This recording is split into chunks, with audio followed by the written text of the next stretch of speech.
On pense souvent à préparer sa retraite, mais on oublie parfois un tout petit détail, des pourcentages qui ont l'air de rien, comme ça, sur le papier. Je parle des frais de gestion sur un plan de retraite en Israël. Et si justement, ces quelques dixièmes de pourcent coûtaient en réalité une fortune sur le long terme? Eh bien, dans ce décryptage, on va voir ensemble comment une différence qui semble minuscule peut en fait creuser un écart de plusieurs dizaines de milliers de shekels à la retraite. Allez, c'est parti. Alors pour vraiment comprendre de quoi on parle, rien de tel qu'une petite histoire. On va suivre le parcours de deux collègues qu'on va appeler Madame A et Madame B. Imaginez, elles ont des carrières presque identiques, le même salaire, mais leur avenir financier, lui, va être complètement différent. Et tout ça à cause d'un seul petit détail, un truc souvent caché dans les petites lignes du contrat de retraite. Alors, regardons leur profil de plus près. D'un côté, Madame A, de l'autre, Madame B.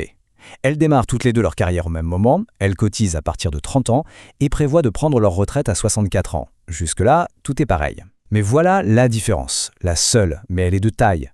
L'employeur de Madame A a bien négocié. Résultat, elle a des frais de gestion très bas, seulement 2% sur ses versements et 0,25% sur son capital total. Madame B, elle, elle a les frais maximum que la loi autorise, 6% sur les versements et 0,5% sur le capital. Franchement, quand on voit les chiffres comme ça, 0,25 de différence, on se dit c'est pas grand-chose. Mais en réalité, c'est un vrai gouffre. Alors, au bout du compte, après 34 ans de cotisation, quel est l'écart? On arrive à une différence qui, franchement, change la vie. Le chiffre qui va suivre est assez incroyable et il montre à quel point ce sujet est crucial. Tenez-vous bien, 101 000 shekels. Oui, 101 000 shekels. C'est l'écart, le trou béant entre le capital de Madame A et celui de Madame B le jour de leur retraite.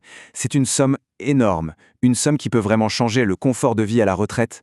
Et le plus fou dans tout ça, ça vient uniquement de cette petite différence sur les frais de gestion. Et il faut bien insister là-dessus.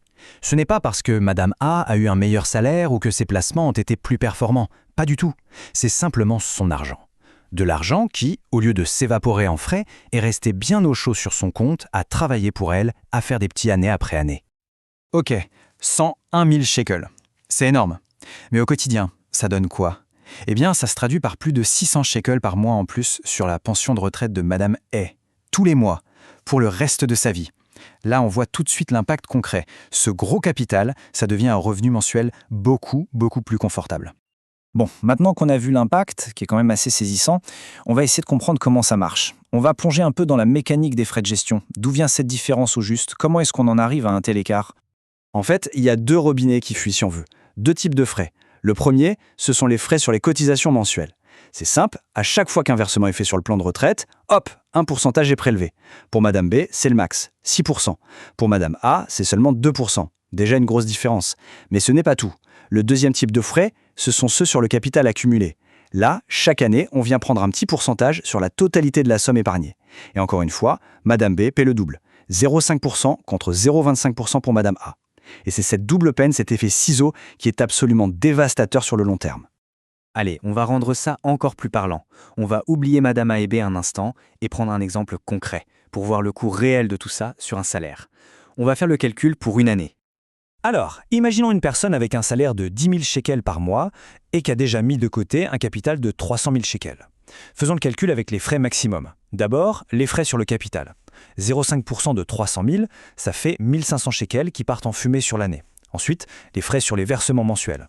Sur 10 000 shekels, on cotise environ 1 800 shekels. On applique les 6% de frais, ça fait 108 shekels par mois. Sur un an, ça nous fait 1 296 shekels. Donc, si on additionne les deux, on arrive à un total de presque 2 800 shekels de frais en une seule année.